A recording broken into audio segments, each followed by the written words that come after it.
اس پر میں نے social media پر ایک چھوٹا سا مضمون لکھا. کچھ دوستوں نے جواب غزل کے طور پر اس کو پھر تنقید کی اور کہا کہ لوگ یہ تو باتیں کرتے ہیں کہ غیر مسلموں کے ساتھ اس طرح کا سلوک نہ کیا جائے، لیکن یہ نہیں دیکھتے کہ ہمارے مسلمان کیا کر رہے ہیں. تو میں نے مناسب سمجھا کہ اپنے عوام بھائیوں کے سامنے 2-4 منٹ میں اس پر تجزیہ پیش کروں اور اس کے جو تصویر کے دونوں رخ ہیں وہ آپ کے سامنے رکھوں. سب سے پہلی بات تو یہ ہے کہ اسلام سب سے بڑھ کر اقلیتوں کو ان کے حقوق دینے والا ہے. اگر کوئی ریاست یا بحیثیت حکومت اگر کوئی ارباب اقتدار اس پر عمل نہ کر سکیں تو یہ ان کی ذاتی کمزوری ہے، لیکن شریعت مطہرہ نے مسلمانوں کے ساتھ ساتھ غیر مسلموں کو بھی ان کی حیثیت کے مطابق اور ان کی کچھ کنڈیشنز کے ساتھ ان کو حقوق دے رکھے ہیں.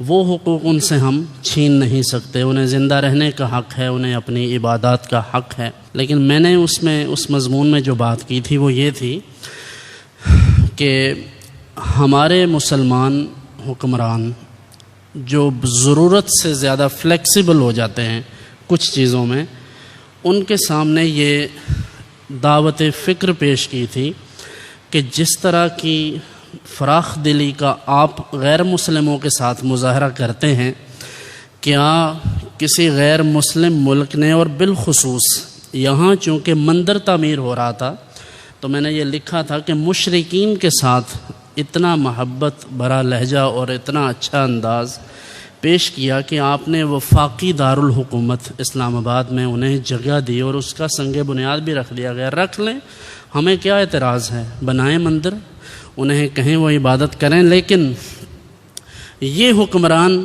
کبھی اپنے ضمیر سے پوچھیں تو صحیح کہ ان کا ضمیر کیا آواز دیتا ہے کہ جو بابری مسجد کے ساتھ ہوا ہندوستان میں، کیا وہ کوئی چھوٹی مثال ہے؟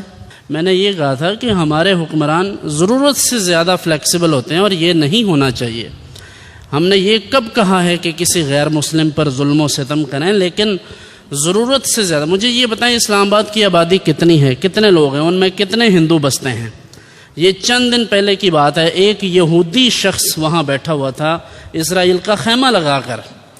جب لوگ آ کر آپ کے وفاقی دارالحکومت میں یہاں تک بدتمیزی کر رہے ہیں اور اسلام کے خلاف پروپیگنڈا کر رہے ہیں تو آپ آنکھیں بند کر کے مشرکین کے لیے نیا مندر تعمیر کریں گے تو یہ مسلمانوں کو تحفظ کون دے گا؟ آپ اقلیتوں کے حقوق کی بات کرتے ہیں، پہلے مساجد کے ساتھ جو بدسلوکی ہو رہی ہے وہ تو دیکھیں. میں نے اس تناظر میں بات کی تھی. یہاں مساجد کا یہ معاملہ ہے کہ چھوٹی سی بات ہوتی ہے تو 10-12 لوگ انتظامیہ کے آ جاتے ہیں، اور کراچی میں، لاہور میں کئی ایسے واقعات ہوئے ہیں. کیا ہوا؟ کرونا وائرس کا مسئلہ ہے، ہم خود بھی اس کے ساتھ لڑ رہے ہیں، ساری قوم لڑ رہی ہے. کون نہیں چاہتا کہ ہم ان حالات سے نکلیں؟ ہر کوئی یہی چاہتا ہے کہ ہماری جان چھوٹ جائے. لیکن اس میں مولویوں کا قصور ہے کہ اگر کسی نے مسجد میں نماز پڑھ لی تو جا کر انتظامیہ کہتی ہے کہ جی امام صاحب کو گرفتار کر لو. میں نے اس پرسپیکٹو میں کہا تھا کہ آپ مسلمانوں کے ساتھ تو یہ بدسلوکی کرتے ہیں کہ مساجد کو، مدارس کو بند کر دو. ان کو SOPs بھی وہ دیے جو سارے پورے ملک میں آپ جا کر دیکھ لیں کسی ادارے کے لیے وہ SOPs نہیں ہیں.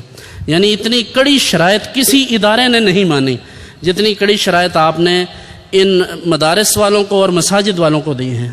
تو بات تو صرف یہ تھی کہ بنائیں مندر، لیکن جو بنی ہوئی مساجد ہیں، جو اللہ کے گھر ہیں، ان کو تو برباد نہ کریں، ان کو تو ویران نہ کریں، ان کے باسیوں کو تو کہیں سکھ کا سانس لینے دیں.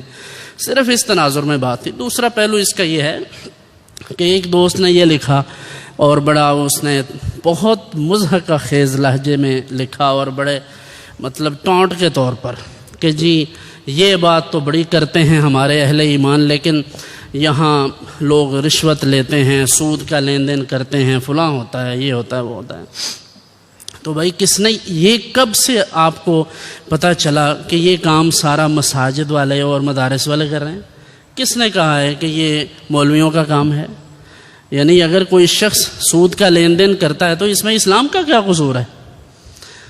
اگر کوئی شخص کسی کے ساتھ بد نیتی کے ساتھ، بد کلامی کے ساتھ پیش آتا ہے، بدعہدی کرتا ہے، وعدہ خلافی کرتا ہے، کسی کے ساتھ جھوٹ بولتا ہے، غدر کرتا ہے، اسلام پر تنقید نہ کریں بلکہ اس شخص پر تنقید کریں۔